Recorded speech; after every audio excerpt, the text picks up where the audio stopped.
સુરતમાં નકલી પનીર, ઘી અને ચીઝ બાદ હવે ભેળસેળયુક્ત તેલનો પર્દાફાશ થયો છે। કામરેજના લસકાણા વિસ્તારમાં કપાસિયા તેલના નમૂના સબસ્ટાન્ડર્ડ જાહેર થયા। વેપારીએ હલકી ગુણવત્તાનું તેલ ભેળસેળ કર્યું હોવાનો આરોપ લાગ્યો છે। ન્યૂ મહાદેવ ઓઇલ ટ્રેડર્સમાંથી તેલના નમૂના અખાદ્ય સાબિત થયા છે। આરોગ્ય વિભાગે 188 કિલો તેલનો જથ્થો સીઝ કરી તેનો નાશ કર્યો છે। સુરતમાં ભેળસેળિયા વેપારીઓ પર આરોગ્ય વિભાગની તબાહી યથાવત છે। ત્યારે ઘી, પનીર, ચીઝ સહિતના ખાદ્ય પદાર્થો બાદ હવે તેલમાં પણ ભેળસેળ હોવાનું સામે આવ્યું છે। ત્યારે આરોગ્ય વિભાગે કામરેજ લસકાણાના ન્યૂ મહાદેવ ઓઇલ ટ્રેડર્સમાંથી તેલના નમૂના લીધા હતા, જે અખાદ્ય સાબિત થયા છે। આરોગ્ય વિભાગે તપાસ કરતા માલુમ પડ્યું કે કપાસિયા તેલના જથ્થાનું ટેન્કર મંગાવીને તેમાં ભેળસેળ કરવામાં આવતી।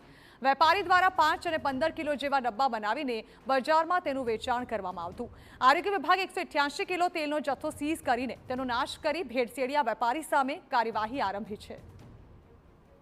ન્યૂ મહાદેવ ટ્રેડર્સ નામની સંસ્થાની અચાનક ફૂડ સેફ્ટી ઓફિસરે મુલાકાત લીધેલ। તે સમયે તેઓ કપાસિયા તેલનું ઉત્પાદન કરી રીપેકિંગ કરી અને 15 કિલોના ડબ્બામાં વેચાણ કરતા હતા। તેમાંથી એક નમૂનોને પૃથ્થકરણ સારું લેબોરેટરીમાં મોકલી આપવામાં આવેલ, જે નમૂનો લેબોરેટરીના રિપોર્ટ પ્રમાણે સબ સ્ટાન્ડર્ડ જાહેર થયેલ છે।